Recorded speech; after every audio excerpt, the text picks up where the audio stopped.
The crystalline spires of Veltaran Prime gleamed under the light of 3 suns. As Princess Jasmine of the Veltaran Empire stepped onto the diplomatic platform, her iridescent scales shimmered with hues of violet and gold, marking her as royalty among her kind. Behind her, maintaining a respectful distance, walked Harry, a human of all things. Jasmine couldn't help but feel insulted. When the Galactic Council had insisted on assigning her a bodyguard for the Peace Summit, she had expected a Kryn warrior with their forearms and impenetrable exoskeleton, or perhaps a Thornian mercenary known for their telepathic combat abilities. Instead, they'd sent her this human, a species barely 2 centuries into space travel, with no natural armor, no enhanced senses, and no telepathic capabilities whatsoever. Harry stood at just under 2 meters tall, dressed in a simple black suit that looked absurdly formal and completely impractical for protection. His brown hair was neatly combed, his expression calm and unremarkable. He carried no visible weapons, wore no armor, and seemed more suited to serving refreshments than defending a princess. "I still don't understand why the council thought you were necessary," Jasmine said, her translator converting her melodic speech into standard galactic common. "I have my royal guard." "Ma'am," Harry replied simply, his voice steady and professional. His eyes, however, never stopped moving, scanning the crowds, the buildings, the shadows. The summit hall was packed with delegates from 47 species. Jasmine had given her speech flawlessly, advocating for the mining rights treaty that would benefit the lesser developed systems. As she descended from the podium, she noticed Harry had positioned himself differently. He was no longer behind her, but slightly to her right, his body angled in a way that seemed awkward. "Could you at least try to look professional?" she hissed. Harry didn't respond. His eyes had locked onto something in the crowd. Then everything happened at once.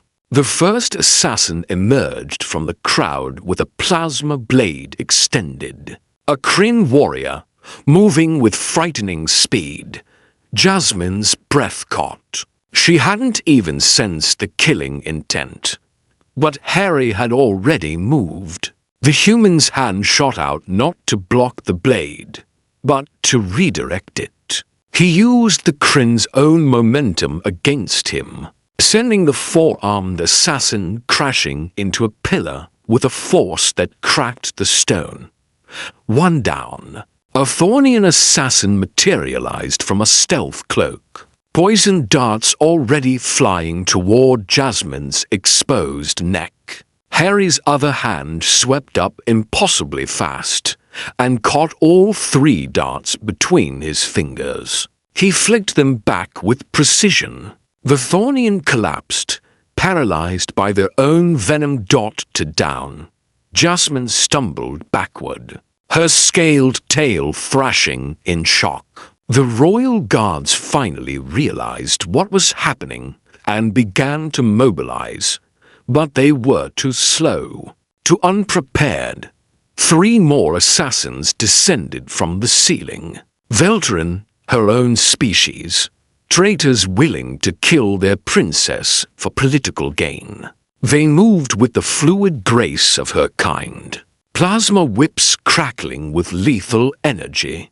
Harry grabbed Jasmine and pulled her behind a pillar just as the whip struck, where she'd been standing, leaving molten scars in the marble floor. He stepped forward and Jasmine watched in disbelief as the human ducked, weaved, and rolled through attacks that would have bisected any normal being. He wasn't faster than the assassins. He was smarter. He read their movements anticipated their strikes, and turned their coordinated attack into chaos. A well-placed strike to a nerve cluster dropped one. A thrown ceremonial chalice from a nearby table knocked another's weapon aside long, enough for Harry to close the distance and deliver a precise blow that rendered the assassin unconscious. The third tried to flee, but found Harry's arm locked around their throat in a sleeper hold. 5 down. An explosion rocked the hall. 4 Zixari commandos burst through the walls, their crystalline bodies nearly impervious to conventional weapons. They wielded graviton rifles that could crush bones with directed gravitational force. Harry assessed the situation in a heartbeat. He grabbed a fallen plasma whip, ignited it, and did something Jasmine had never seen in her 40 years of combat training. He used the unstable plasma field to disrupt the graviton beams, creating a feedback loop that overloaded the rifles. The weapons exploded in the commandos' hands, their crystalline structure shattering from the inside out.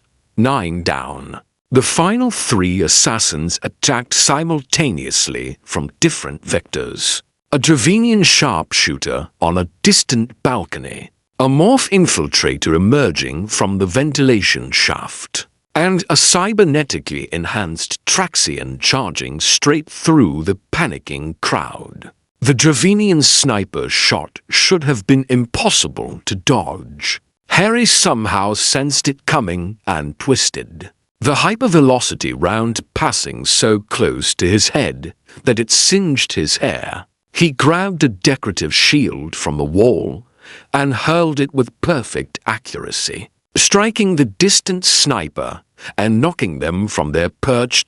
10 down. The morpher shape-shifting ability made them nearly impossible to target, their form flowing like liquid metal, but Harry didn't try to hit them. Instead, he activated the fire suppression system, filling the area with chemical foam. The morphers' form solidified involuntarily, their weakness to chemical compounds exposed. A swift kick rendered them unconscious. 11 down. The Traxian was a mountain of muscle and machinery, augmented with combat implants worth more than a small starship. They swung a massive fist at Harry's head with enough force to pulverize concrete. Harry didn't dodge. He stepped inside the blow, too close for the Traxian's massive arms to generate full force. His fingers found pressure points in the cyborg's neck, organic weak points that even the best augmentation couldn't fully protect. The Traxian's eyes rolled back, and the giant collapsed like a felled tree. 12 down. The entire engagement had lasted 47 seconds. Jasmine stood frozen, her violet eyes wide with shock. Around them, chaos reigned as security forces finally arrived and began securing the area. Harry calmly straightened his tie, which had somehow remained knotted throughout the entire ordeal, though his jacket now bore scorch marks and tears. Status report, he said into his comm device, as if he'd just completed routine paperwork, rather than single-handedly defeating a dozen elite assassins. You, Jasmine's voice trembled. How did you? Harry finally looked directly at her, and for the first time, she saw something beyond the professional mask. A glimpse of the predator her species had been for millions of years, but that humans had somehow perfected in a fraction of that time. Princess, humans don't have natural armor, enhanced senses, or telepathic abilities, Harry said calmly. What we have is pattern recognition, developed over millions of years of being both predator and prey.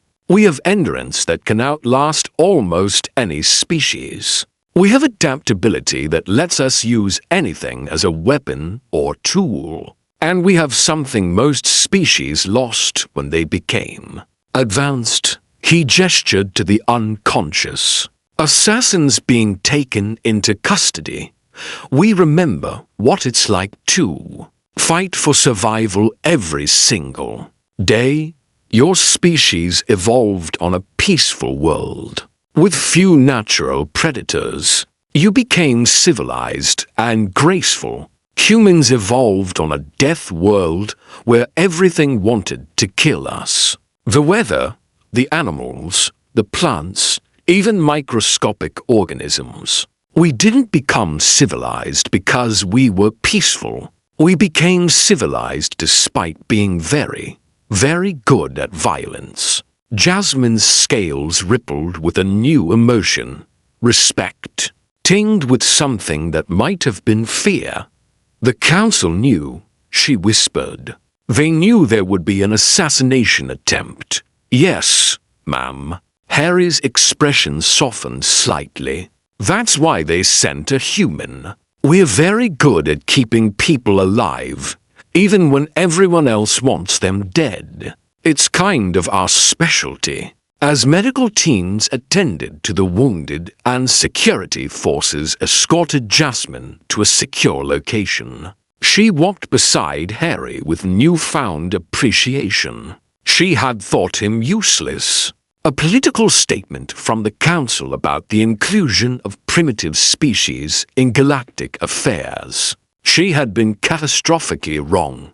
Humans, she now understood, weren't impressive because of what nature had given them. They were impressive because of what they'd made of themselves despite nature's neglect. They were the species that had clawed their way from the bottom of the food chain to the stars. And they had never forgotten the lessons learned along the way. Princess Jasmine made a mental note to recommend Harry for the highest honor the Veltaran Empire could bestow upon a non-citizen. And perhaps more importantly, she made a note to never, ever underestimate a human again. After all, there was a reason the Galactic Council had started recruiting humans for protection details across the galaxy. When it came to keeping someone alive against impossible odds, humanity didn't just rise to the challenge, they excelled at it.